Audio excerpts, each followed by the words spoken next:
Mipagawas og desisyon ang Korte Suprema ug misanong sila sa Court of Appeals sa pag-absuelto sa kasong administratiba batok ni Gobernador Gwen Garcia sa kontrobersiya sa Balili property.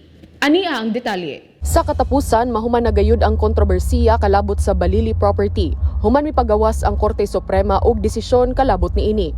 Gisanungan sa Korte Suprema ang desisyon sa Court of Appeals nga nag-absuelto kang Gobernador Gwendolyn Garcia sa kasong administratiba nga gipasaka batok kaniya kaniadto pang tuig 2011. Niuyon ang Korte Suprema pinasikad sa Aguinaldo Doctrine. Automatic na nga mawagtang ang administrative case kang Garcia human siya napili pagbalik pagka-gobernador kaniadtong 2011. Kalabot kini sa kontrobersyal nga pagpalit sa Balili property sa lungsod sa Naga kaniadto pang tuig 2008. Kahinumduman nga gipasakaan sa ombudsman og kaso si Garcia kalabot niini apan gibaliwala kini sa Court of Appeals pinasikad sa Aguinaldo Doctrine. Miapilar ang ombudsman ngadto sa Korte Suprema apan mipagawas og desisyon ang maong korte kaniadtong Setyembre 14 pabor kang Garcia.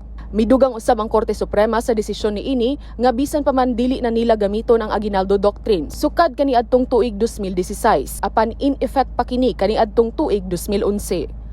And yet again, justice has prevailed.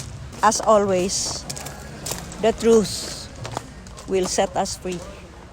Paula Mendoza, Balita sa Sugbo.